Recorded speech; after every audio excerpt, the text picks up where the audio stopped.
Gracias, presidenta. Buenos días a todos.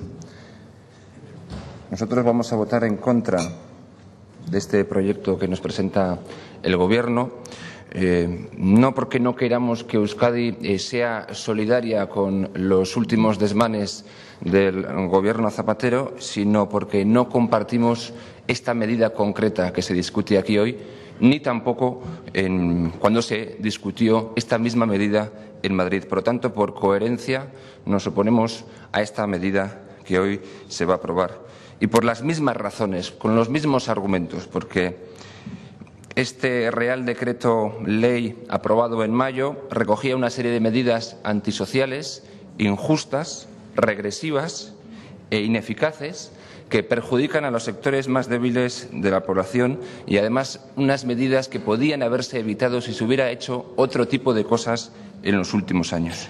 Ya nos opusimos, por tanto, al conjunto de medidas que en él se recogían, especialmente lo que se refiere a la reducción del sueldo de los funcionarios, la congelación de las pensiones, la eliminación de la retroactividad en la ley de dependencia y la paralización de inversión pública. Y más concretamente nos opusimos a la bajada del sueldo de los funcionarios porque nos parece una medida que, además de que roza la ilegalidad, es una medida injusta que no soluciona los problemas del país. Y en este punto habría que recordar quiénes son los funcionarios y volver a repetir que los funcionarios no son precisamente los ciudadanos más privilegiados del país.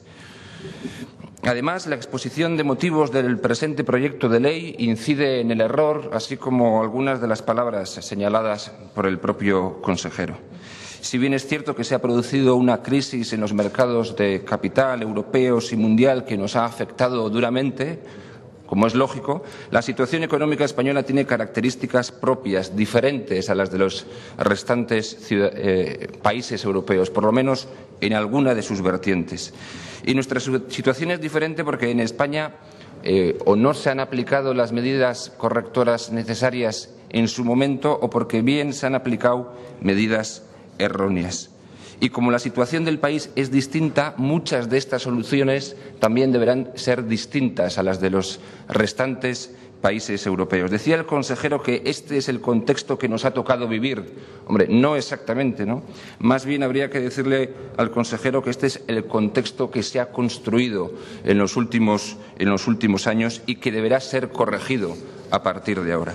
Podemos recordar las medidas estrelladas del presidente del Gobierno, podemos recordar algunas otras medidas aplicadas, como el incremento del IVA o la aprobación año tras año de unos presupuestos que no eran precisamente los que España necesitaba, y podemos recordar cuál es el resultado: un país intervenido bajo tutela exterior. Por lo tanto, en España se pueden reclamar perfectamente una serie de soluciones diferentes a las que se han aplicado en los distintos países europeos. Una reforma fiscal para hacer el sistema más progresivo, recuperar el impuesto sobre el patrimonio que el presidente del Gobierno Zapatero eliminó libremente, mejorar la lucha contra el fraude fiscal, proceder a la reforma del sistema financiero, proceder a la reforma del mercado laboral, pero no en la línea de las últimas reformas laborales, no en la línea de las reformas laborales aprobadas en los últimos años para abaratar el despido, que no sirven para nada, sino reformas laborales que vayan en la línea de reducir la temporalidad y la precariedad e impulsar la contratación indefinida. Un pacto también sobre el modelo educativo, un pacto sobre el modelo energético, medidas para combatir la especulación y, especialmente en España, una cura de adelgazamiento del costosísimo Estado autonómico para racionalizar el sistema, no para acabar con él, sino precisamente para que sea viable. 26.000 millones de euros anuales nos podríamos ahorrar si el Estado autonómico pudiera racionalizarse en la medida en que diferentes estudios han venido señalando en los últimos tiempos. Podría poner varios ejemplos, pero no tengo tiempo.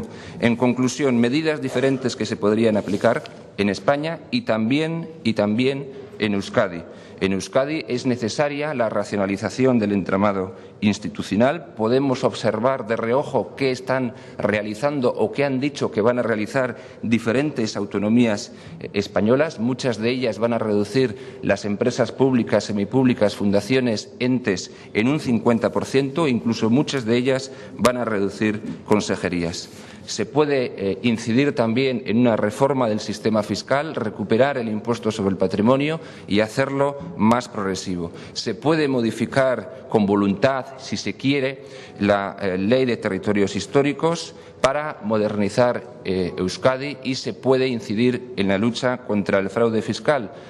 Por cierto, en Guipúzcoa algo se ha avanzado en los últimos meses cuando se han empezado a aplicar algunas medidas correctoras.